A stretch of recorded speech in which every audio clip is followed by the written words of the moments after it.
Vous êtes à la source de l'actualité à toutes et à tous. Bonsoir, voici le sommaire. Axe Bambeto-Kipé, élargissement de la voirie. Les travaux sont en cours depuis quelques jours. Des actions qui entrent dans le cadre de la maintenance régulière du réseau routier. Le ministre des Infrastructures était sur le terrain. Dans la préfecture de Koya, les acteurs publics et privés étaient en conclave. Au menu, la révision du document sur les normes de base des structures privées afin de qualifier les offres de soins dans les structures sanitaires. Dans le domaine de l'orpaillage, l'utilisation de l'acide impacte les populations et l'environnement.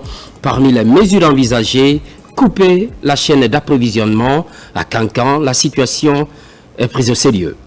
C'est tout pour le sommaire. C'est une révolution pour l'école guinéenne. La connectivité de 2200 écoles primaires publiques dans le cadre de l'initiative GIGA en droite ligne du programme Simandou 2040. Le projet est rendu public au Palais du Peuple. Le Premier ministre, chef du gouvernement, préside la cérémonie. Adi Kamara. Bientôt, 2200 écoles primaires seront connectées à Internet. À travers ce projet GIGA de connectivité, le gouvernement démontre sa détermination à faire de l'accès numérique un levier essentiel de l'apprentissage et de l'égalité des chances. C'est une vision tournée vers l'avenir où chaque élève, où qu'il soit, pourra apprendre, s'informer, rêver à la hauteur du monde. Je doute fort que nous soyons tous conscients du pas que nous sommes en train de faire par l'installation de ces connectivités dans nos écoles primaires surtout. Je voudrais que vous en soyez très conscients. Dans quelques années, ces enfants qui seront au contact du numérique maintenant seront ceux qui conduiront le futur de la Guinée vers des lendemains encore meilleurs. Une Guinée qui sera intégrée dans l'économie mondiale. Une Guinée où le jeune Guinéen n'aura plus aucun complexe vis-à-vis d'un enfant de n'importe quel autre continent. Depuis son accession à la magistrature suprême de l'État, le président de la République a toujours affirmé avec force sa volonté d'ériger le système éducatif guinéen en socle de développement national, en le plaçant déjà au cœur de la transformation numérique et administrative du pays. Depuis la première phase pilote, notre département s'est engagé avec conviction, a été parmi les catalyseurs de la mise en œuvre technique du projet, en mobilisant les structures spécialisées dont l'Agence nationale de digitalisation de l'État, l'ANDE, la Direction nationale des technologies de l'information, l'économie numérique, la DNTN. Grâce à leur expertise, les 23 premières écoles pilotes ont été connectées dans toutes les régions du pays, démontrant la faisabilité d'une connectivité éducative nationale. Dans un contexte mondial où le savoir se digitalise, notre pays fait le choix stratégique d'investir dans les infrastructures éducatives afin de préparer la jeunesse aux défis et opportunités du XXIe siècle. Que grâce à ces projets, les enseignants et enseignantes des 13 premières écoles primaires soutenues par l'UNICEF peuvent désormais bénéficier d'un accès à Internet, ce qui leur permettra d'enrichir leurs pratiques pédagogiques et d'améliorer l'apprentissage des élèves. Ce projet pilote, modeste, a marqué le début de l'introduction progressive d'innovations technologiques dans le système éducatif guinéen. Ça crée aussi l'égalité entre les parents riches et les parents pauvres. Et cela nous réjouit plusieurs fois. Le gouvernement tient à réduire la fracture numérique entre les zones urbaines et rurales, tout en posant les bases d'un système éducatif équitable, moderne et ouvert.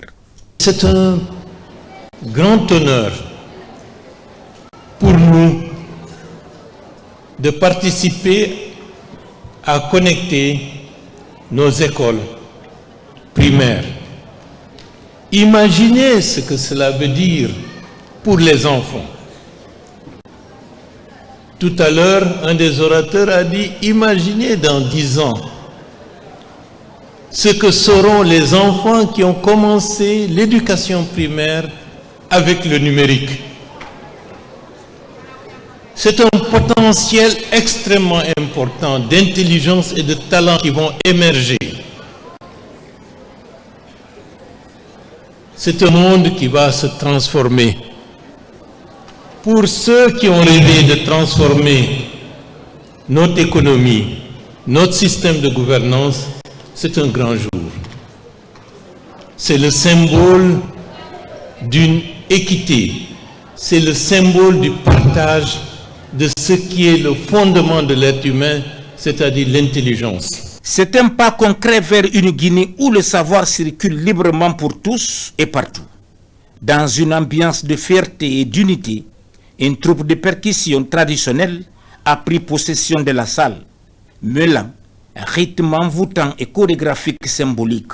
Entre battements de tam-tam et ovations, la salle vibrait au rythme de la Guinée qui avance, qui éduque, qui connecte, mais surtout qui se souvient de ses racines tout en marchant résolument vers l'avenir. Axe Bambeto-Kipé, un vaste programme d'élargissement de la chaussée est en cours depuis quelques jours. Sur le chantier, le ministre des Infrastructures et le directeur général de l'AGEROUTE. Principale instruction, le respect du délai de 10 jours et la qualité des travaux. Mamadi Terna Kamisoko. La transversale numéro 2 retient particulièrement l'attention des autorités. Depuis plusieurs jours, d'importants travaux d'élargissement de la chaussée sont en cours sur le tronçon Bambeto-Centre-Émetteur Radisson Blu. Les opérations de terrassement, de compactage et de mise en œuvre de la couche de base en grave bitume avancent à grands pas. Sur le terrain, les équipes techniques et l'entreprise en charge des travaux reçoivent la visite du ministre des Infrastructures et des Travaux publics venu s'enquérir du respect des normes et des délais contractuels. L'état de la voie de la chaussée, elle n'est pas si critique que ça sur cette zone. On a eu à faire des investigations techniques qui ont prouvé. Là maintenant, il est crucial de traiter les dégradations, notamment au niveau des trottoirs. Là, on a apporté la solution de reconstituer la couche de base constituée de grave bitume sur les deux côtés. Nous sommes sortis regarder un peu les travaux de la T2. Vous savez, dans les prochains jours, nous allons recevoir une forte délégation venant partout du monde. Plusieurs chefs d'État seront à Conakry pour le forum du TAS. Donc nous essayons d'embellir notre capitale pour que vraiment les autres qu'on va accueillir soient vraiment satisfaits de l'état de nos chaussées. Dans la même dynamique, le directeur général de l'agence de gestion des routes AGEROUTE et ses techniciens ont effectué une tournée sur plusieurs chantiers en activité dans la zone de Koloma. Il est question de viser la réalisation d'une ceinture routière stratégique au niveau du centre directionnel de Koloma, destiné à rallier l'autoroute Le Prince. On est sur la construction d'une route de 2 km 500 dans la zone de Koloma. La construction de cette route concerne d'abord la construction des caniveaux, le bitumage de la route sur une longueur de 2 km 500. Nous attelons vraiment une importance cruciale sur les travaux qui sont en train d'être réalisés et nous avons confiance à l'entreprise quant au respect des délais, de la qualité, mais aussi dans le strict respect du coût qui a été défini dans le cas des charges. Ces chantiers s'inscrivent dans le cadre du vaste d'entretien d'urgence des voiries de la capitale. Entrepreneuriat digital, formation de 100 jeunes femmes évoluant dans le domaine, c'est en marge du Transform Africa Summit. Les participantes sont venues de Mamou, Labé et Conakry. Une session avec pour finalité développer des projets innovants et compétitifs. Marie-Angélique Bangoura. Un hackathon 100% féminin organisé par l'Agence nationale du service universel des télécommunications et du numérique. Pendant cette session intensive, les participantes sont outillées pour pitcher leurs projets devant un jury et surtout maîtriser les outils numériques essentiels pour transformer leurs idées en solutions innovantes à fort impact. Elles sont vraiment en train de travailler sur des solutions, sur des idées pour enfin présenter des projets qui peuvent être prometteurs, qui peuvent être viables, concrets et déployés sur le marché guinéen. À l'issue de la formation, 20 femmes seront présélectionnées. Elles entreront en compétition pour chercher le Grand Prix de l'Ansoutène. Ces échanges, ateliers et sessions de coaching leur donnent les clés, nouvelles opportunités et faire du digital un véritable levier d'autonomisation. Nous avons eu 2 jours de hackathon et aujourd'hui nous avons eu à passer notre pitch de projet parce que durant ces 2 jours, nous avons eu à confectionner un projet. Et moi, le mien, ça porte sur Talent de Guinée. Comment valoriser, comment octroyer de la visibilité à nos jeunes talents dans le pays. Notre application permet d'apprendre les langues locales, Soussou, Malinké, Pulaar ou Kissi, à travers une intelligence artificielle, mais aussi nous proposons une vitrine numérique où nous exposons nos acteurs culturels pour qu'ils puissent vendre leur savoir-faire, pour qu'ils puissent être reconnus, mais également nous avons Libot, une intelligence artificielle qui va raconter des histoires, des contes, soit en audio ou en texte. Cette initiative intervient à quelques semaines du Transform Africa Summit, rendez-vous continental majeur de la tech. Les projets seront examinés par un jury et 5 lauréates seront primés et accompagnés pour faire rayonner leurs talents.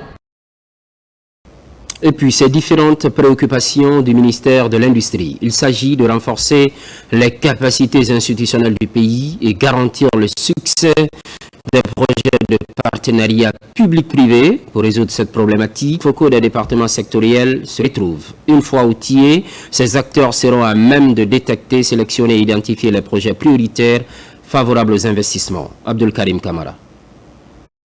Au commencement est l'idée de collaboration pour que le tandem secteur public et privé atteigne ses objectifs. Aujourd'hui, le ministère de l'Industrie, à travers la Direction nationale de partenariat public-privé, veille au bon fonctionnement des initiatives devant renforcer ce partenariat. Pour cela, il est nécessaire de consolider la compréhension et les compétences des points locaux en matière de gestion et de sélection des projets de partenariat public-privé.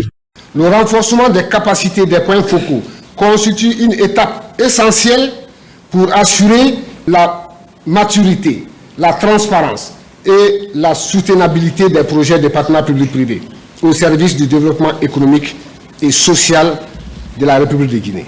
Ces points focaux sont issus de 16 ministères sectoriels et sont outillés à mieux identifier et qualifier les projets de partenariat public-privé afin que ceux-ci puissent faire l'objet d'une étude de faisabilité. Un point focal, il faudrait qu'au sortir de cet atelier puisse se dire j'ai cette opportunité aujourd'hui. Je pense que le mieux pour mon pays, le mieux pour le ministère, c'est de le passer en partenariat public-privé parce que c'est un projet, c'est en tout cas un besoin d'investissement qui est là, que le secteur privé peut porter. Les PPP, comme nous le disons souvent, permettent ainsi de mobiliser les ressources, les compétences et l'expertise du secteur privé pour compléter l'action publique et garantir les services plus efficaces et durables. Vous êtes ainsi les pierres angulaires de la concrétisation de notre ambition commune. Sans votre expertise, votre engagement et votre rigueur, le mécanisme des PPP ne pourra fonctionner efficacement dans notre pays. In fine, la rencontre devrait permettre l'adoption d'une feuille de route commune pour la préparation et le suivi des projets, sans oublier le processus d'élaboration d'un catalogue de projets de partenariat public-privé. Santé, éradication de la malnutrition et promotion d'une alimentation saine et équilibrée. À Conakry, les efforts du gouvernement sont consolidés par le Programme alimentaire mondial. Une étude est déjà réalisée dans ce sens. L'heure est à la validation et à la dissémination des résultats définitifs. Pascaline Omalo, Marie-Angélique Bangoura. Mettre fin à toutes les formes de malnutrition en Guinée, c'est l'objectif que se fixe le Programme alimentaire mondial avec l'appui de ses partenaires. Un atelier de validation et de dissémination est organisé à cet effet. Plusieurs thématiques liées à la nutrition sont abordées dans le but de combler le déficit en nutriments dans le pays. Nous avons d'abord les thématiques sur la santé et nutrition, donc qui ont été revues, en tout cas du point de vue données disponibles, et les données primaires ont montré qu'on pourrait faire quelques solutions dans ce sens-là.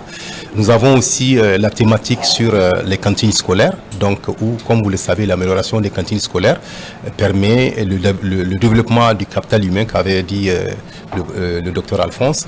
Donc ça permet quand même de relever certains défis. Face à une malnutrition qui demeure une préoccupation majeure, le gouvernement, à travers l'Agence nationale des statistiques agricoles et alimentaires, ANASA, et ses partenaires techniques, entend mener des actions concrètes pour améliorer la situation nutritionnelle des populations. Et en mars passé, la Guinée a adopté 8 engagements pour la nutrition. Il s'agit des engagements par rapport à la croissance de l'enfant.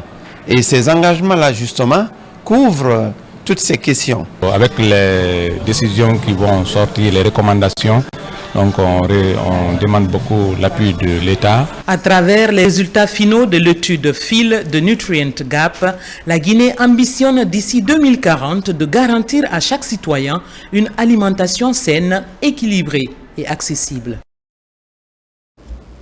Santé toujours. Les acteurs publics et privés étaient en conclave dans la préfecture de Koya. Je vous le disais dans les titres, la révision du document sur les normes de base des structures privées était au centre des échanges. Il est essentiellement question de qualifier les offres de soins dans les structures privées. Karno Maroufba, Mohamed Mpati Kamara.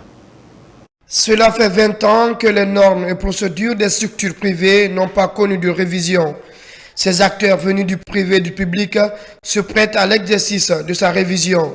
Il s'agit de produire un document qui va réguler l'offre de soins dans les structures privées dans le pays. Plusieurs partenaires accompagnent cette initiative. Pas parce que nous avons aujourd'hui un document révisé qu'il est mis en œuvre. Il faut, à partir d'aujourd'hui, commencer à travailler pour rendre tout cela dans le cadre réglementaire et disséminer cela dans l'ensemble des régions et préfectures du pays afin que tous les acteurs désormais sachent que les normes ont été revisitées et que désormais chacun doit s'aligner derrière ces normes-là. Nous qui sommes à l'intérieur du pays, nous sommes très soulagés pour avoir participé à cet important atelier qui va vraiment nous permettre de réguler le secteur privé pour qu'il puisse jouer pleinement son rôle dans l'offre des soins. La révision de ce document de normes de base des structures privées est pilotée par la Direction nationale des établissements hospitaliers publics et privés. Ce document de référentiel permettra à tout le monde de s'aligner sur les normes et procédures qui sont définies aujourd'hui dans le cadre de l'amélioration de la qualité des soins au sein des structures sanitaires. Toutes les idées avancées lors de ces 5 jours de rencontre, on est convaincu qu'une fois matérialisées, officialisées et adoptées, ça permettrait aux Guinéens lambda d'accéder aux soins de santé de qualité, de proximité, à moindre coût et de façon sécurisée. Après la révision du document de normes de base des structures privées de soins, une autre rencontre est attendue pour sa validation et dissémination dans toutes les régions du pays. Pour l'échéance 2025-2029, le Centre national d'orthopédie se dote d'un plan stratégique. Cela fait suite à la validation du document. Il devra conduire à une meilleure gestion de ce service public. Mohamed Kamara. Le Centre national d'orthopédie possède désormais un plan stratégique 2025-2029. La validation permettra, dans les prochains jours, une meilleure gestion des activités menées au CNO. Le processus est rendu possible après l'état des lieux effectué par les responsables de ce service public. À partir de la validation de ce document, toutes nos actions vont sortir de ce qu'on appelle de l'improvisation. Ça permettra au centre donc de réaliser sa vision. C'est un document assez important pour nous. Ce document s'inscrit en droite ligne avec la lettre de mission assignée au ministère en charge de la promotion des personnes vulnérables. Nous avons estimé que ce centre doit avoir son document qui lui permet d'assurer une meilleure gestion de ses activités et surtout une bonne planification. Et ce dont on peut se réjouir, c'est la présence dans la salle des acteurs concernés directement par la question de handicap. Et aujourd'hui, nous sommes fiers d'assister finalement la validation de ce document dont le processus a commencé depuis plusieurs mois, pour ne pas dire près d'un an. Et aujourd'hui, c'est le lieu de remercier, de féliciter surtout la Direction générale du Centre national d'orthopédie qui répond à un besoin pressant en termes de gouvernance. La vocation principale du Centre national d'orthopédie est de faciliter l'appareillage et l'éducation fonctionnelle des personnes victimes d'amputations.